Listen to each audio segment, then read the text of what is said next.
సింహం టీవీ, కరిబలం, అశ్వవేగం, చిరుత చురుకుదనం అన్నీ కలగలిసిన ఆంధ్రుల పౌరుషం, అంతకు మించిన రాజసం ఈ ఒంగోలు గిత్త సొంతం. కోండ్ర వేసి వదిలితే వంకర ఎక్కడుందో వెతుక్కోవాల్సిందే. పాల ఉత్పత్తిలోనూ అగ్రస్థానమే. కరువును సైతం ఢీకొట్టి ఎదిగే సత్తా ఈ గిత్త ప్రత్యేకత. అందుకే ప్రపంచ దేశాలన్నీ దీనివైపు చూస్తున్నాయి. అయితే మన ప్రభుత్వం శ్రద్ధ చూపించకపోవడంతో ఒంగోలు గిత్త అడ్రస్ మారే ప్రమాదం ఏర్పడింది. అంతరించిపోతోన్న ఒంగోలు గిత్తలపై గ్రౌండ్ రిపోర్ట్.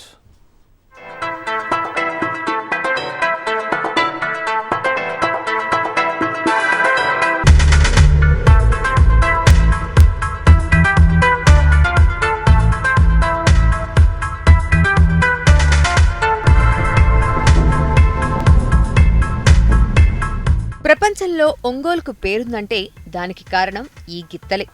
ఒంగోలు చుట్టుపక్కల గుండ్లకమ్మ, పాలేరు ప్రాంతాల్లో ఈ గిత్తలు ఎక్కువగా ఉంటాయి. అధిక ఉష్ణోగ్రతలను తట్టుకోవడంతో పాటు వ్యాధి నిరోధక శక్తి ఈ గిత్తల సొంతం. ఈ గిత్త సగటున 25 నుంచి 30 లీటర్ల పాలిస్తుంది. ఇటువంటి ప్రత్యేకతలే ఒంగోలు జాతి పశుసంపదకు ప్రపంచవ్యాప్తంగా గుర్తింపును తెచ్చిపెట్టాయి. ఈ పశువుల్లో సుడికి ప్రాధాన్యముంది. చెవులపైన వెన్ను, కాళ్లు, వెనక భాగం, మోకాళ్లపై సుడులను పరిశీలించి కొనుగోలు చేస్తూ ఉంటారు. మేలైన ఒంగోలు జాతి గిత్తలకు 9 చోట్ల నలుపులు ఉంటాయి. మొఖం, నడివీపు, తోక కింద సుడులు ఉంటాయి. ఎత్తు, ఒత్తులను బట్టి వాటి స్థాయిని రైతులు అంచనా వేస్తారు. నాణ్యమైన గిత్త ధర 10 లక్షల పైనే పలుకుతుంది. ఒంగోలు గిత్తలు గరిష్టంగా 1600 కిలోల వరకు పెరుగుతాయి. మేలైనది దొరికితే ఖర్చుకు వెనకాడకుండా ఎగరేసుకు వెళ్తారు. ఇది రోగ నిరోధక శక్తి గల జాతి. అతి తక్కువ ఆహారం తీసుకొని అత్యద్భుతమైనటువంటి బలశాలిగా రూపొందినటువంటి ఖ్యాతి. పేద బరువులను కూడా అనాయాసంగా లాగలిగినటువంటి పేరు ప్రతిష్టలు ఉన్నటువంటి ఈ ఒంగోలు జాతి పశువులకి దాని పుట్టినిల్లైనటువంటి ఒంగోలు ప్రాంతంలోనే నిరాదరణ చాలా తీవ్ర స్థాయికి చేరింది.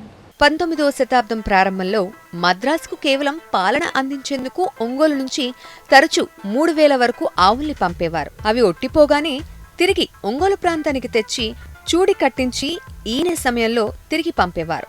ఇందుకోసం మల్లాలు అనే ప్రత్యేక వ్యక్తులు ఉండేవారు. ఆవుల్ని తీసుకువెళ్లేందుకు ప్రత్యేక రైళ్లు ఉండేవి. ఈ ఒంగోలు గిత్తలు పాల దిగుబడికి పెట్టింది పేరు. పాల ఉత్పత్తి కోసమే ప్రత్యేకంగా గిత్తలను పోషించేవారు.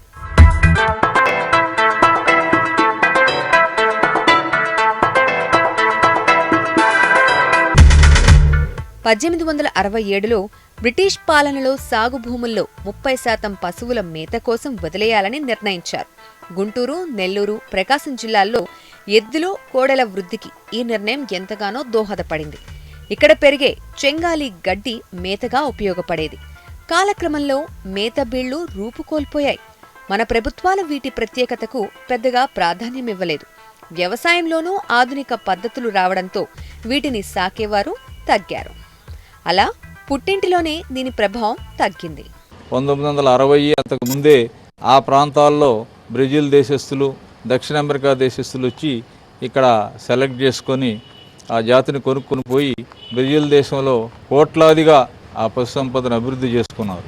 అయితే దురదృష్టకరమైన విషయం ఏంటంటే ఇక్కడ ఏదైతే స్థానికంగా ఈ ఒంగోలు జాతి ప్రశస్తి పొందిందో మన ప్రకాశం జిల్లాలో ప్రత్యేకించి గుండ్లకమ్మ నదీ పరివాహక ప్రాంతంలో ఈ జాతి అభివృద్ధి చెందడానికి ఎన్నో అవకాశాలు ఉన్నప్పటికీ రాష్ట్ర ప్రభుత్వం పూర్తిగా దీన్ని నిర్లక్ష్యం చేస్తున్నటువంటి విషయం చాలా విచారించాల్సినటువంటి విషయం.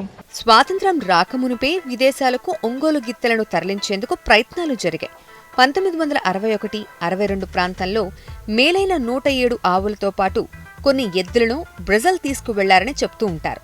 పిండోత్పత్తి ప్రక్రియ ద్వారా అభివృద్ధి చేసి 10 లక్షల దూడలకు జన్మనిచ్చారు.